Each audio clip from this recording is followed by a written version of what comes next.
Hello friends, welcome to my YouTube channel innovate for you. आज इस video में मैं आपके लिए डेमोक्रेटिक पॉलिटिक्स यानी चैप्टर नंबर 7 के पार्ट 3 को लेकर के आया हूँ। इसमें हम अभी तक बहुत इम्पोर्टेंट नोट्स कंप्लीट कर चुके हैं। इस वीडियो को आप लास्ट तक देखना, आपको अच्छी लगेगी ये तो इसे लाइक कर देना और मेरे चैनल को सब्सक्राइब कर लेना। तो चलिए स्टार्ट करते हैं आज की वीडियो। फर्स्ट क्वेश्चन इसमें क्या निकल के आता है आज के लिए, democracy accommodates social diversities, support the statement with example. तो देखते हैं आंसर क्या हो सकता है। एकोमोडेशन ऑफ सोशल डाइवर्सिटी यानी ability to handle social differences, division and conflicts is a plus point of democratic regimes. यानी कि जो लोकतांत्रिक व्यवस्थाएं होती हैं, सरकार होती हैं, वो समाज का जो डिफरेंस है उसको कम करना, समाज को बांटना या फिर अपराधों को कम करना, ये इसका एक प्लस पॉइंट होता है। But democracy must fulfil two conditions in order to achieve this outcome. यानी कि डेमोक्रेसी को ये दो कंडीशन पूरी करनी होंगी, तब जाकर के ये इन सबको प्राप्त कर सकता है। Number 1, the majority always needs to work with the minority. यानी कि जो मेजोरिटी है वो हमेशा चाहती है कि वो माइनॉरिटी के साथ काम करे, सो दैट ताकि government function to represent the general view, ताकि ये पता लग सके कि गवर्नमेंट के जो काम है जनरल व्यू में क्या है। Number 2, rule by majority means, यानी कि मेजोरिटी का रूल का मतलब क्या है, that in case of every decision, यानी किसी भी डिसीजन में, और in case of every election different persons and group may and can form a majority. यानी कि डिफरेंट इलेक्शन में ले लीजिए आप या फिर किसी डिसीजन में ले लीजिए, डिफरेंट पर्सन और डिफरेंट ग्रुप्स जो हैं इलेक्शन लड़ें और अपना जो है वो मेजोरिटी बना लें, यानी सरकार बना सकते हैं। तो ये दो कंडीशन जरूर पूरी करनी होगी, तब जा कर के social differences, division and conflicts जो है कम हो पाएंगे। एग्जाम्पल देख लीजिएगा, Belgium has successfully negotiated differences among the ethnic population. Belgium में आपको पता था एथनिक जो था उसका भाषा आधार पर बहुत बटा हुआ था, तो बेल्जियम ने ये इस तरीके से उसको सही कर लिया था। This reduces the possibility of tension, यानी कि जो बहुत टेंशन बेल्जियम में पैदा होती, उन्होंने इस चीज़ को ख़त्म कर लिया था।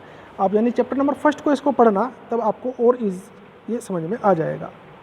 देखते हैं next question, respect to and equal treatment, यानी सम्मान प्राप्त करना और हर चीज़ के लिए समान उपचार। Women are necessary ingredients of a democratic society. ये डेमोक्रेटिक सोसाइटी का एक ये अभिन्न अंग है कि महिलाओं को बराबर का सम्मान मिले और बराबर के उनको अवसर मिले, बराबर का उनको अधिकार मिले। तो देखते हैं आंसर में क्या आएगा।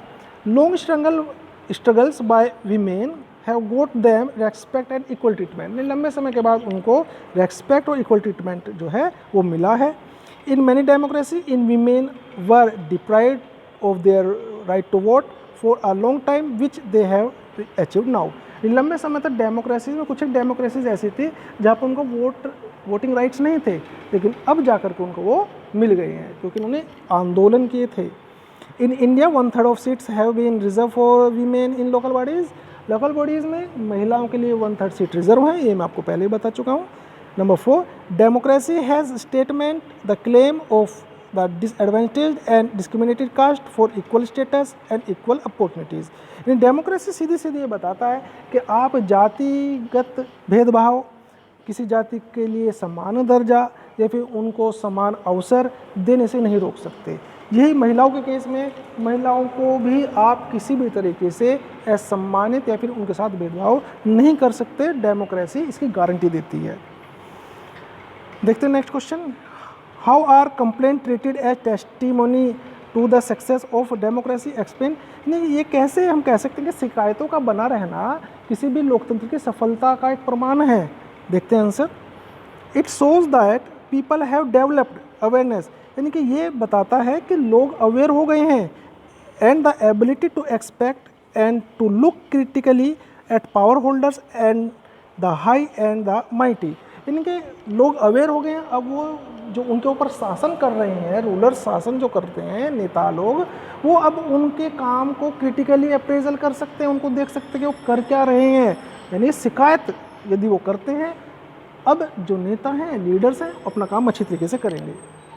Next, a public expression of dissatisfaction with shows the success of democratic project, यानी कि लोग यदि डिससेटिस्फैक्शन है, वो अपनी शिकायतें करते हैं, तो इसका मतलब ये मान लीजिए कि लोकतंत्र में सफलता हो रही है, लोकतंत्र कामयाब हो रहा है। और लोकतंत्र का मतलब ही क्या है कि लोग अपनी आवाज़ उठाएं, तो यहाँ पर वो आवाज़ उठाएंगे तभी तो उनको पता लगेगा कि सेटिस्फैक्शन में या डिससेटिस्फैक्शन में क्या है। नेक्स्ट देखेंगे, it transform people from the status of a subject into that of a citizen, यानी कि ये लोगों को अब एक नागरिक बनाने की तरफ मोड़ देता है। लोग अब एक जिम्मेदार नागरिक बन जाते हैं इसके थ्रू। तो इसलिए जो कंप्लेंट्स हैं उनका बना रहना जरूरी होता है। Most individuals today believe that their vote make a difference to the way the government is run and their own self interest, यानी कि बहुत से लोगों को विश्वास है कि यदि वो वोट डालेंगे, यदि वोट डालते हैं तो उससे कुछ चेंजेस आएंगे, तो जिसके कारण वो अपने हितों को उसमें ढूंढने लगते हैं। ठीक है, नेक्स्ट क्वेश्चन देखिएगा, मैंने आपके लिए मल्टीपल क्वेश्चन यहाँ पर लेके आया हूँ मैं, ये लगभग 9 to 10 शायद होंगे, आप देख लीजिएगा, स्क्रीनशॉट लेकर के इनको फेयर नोट्स बना लेना आप। काफ़ी अच्छे क्वेश्चंस मैं आपके लिए लेके आया हूँ, जो इसमें आंसर हैं वो मैंने बोल्ड किए हुए हैं, देख लीजिए। इसकी तैयारी आपको खुद करनी होगी। ये क्वेश्चन आपके लिए मैचिंग का मैंने डाल दिया कि आपको इसमें मैच करना है, मतलब एग्ज़ाम में जिस तरीके से क्वेश्चंस आ सकते हैं वो मैंने डाल दिए हैं। अब मैं बहुत जल्दी आपके लिए पेपर पैटर्न भी लेके आऊँगा, एग्ज़ाम पैटर्न आपका क्या है। तब तक आप वीडियो को एंजॉय कीजिए। थैंक्स फॉर वॉचिंग, अपना बहुत ख्याल रखिएगा।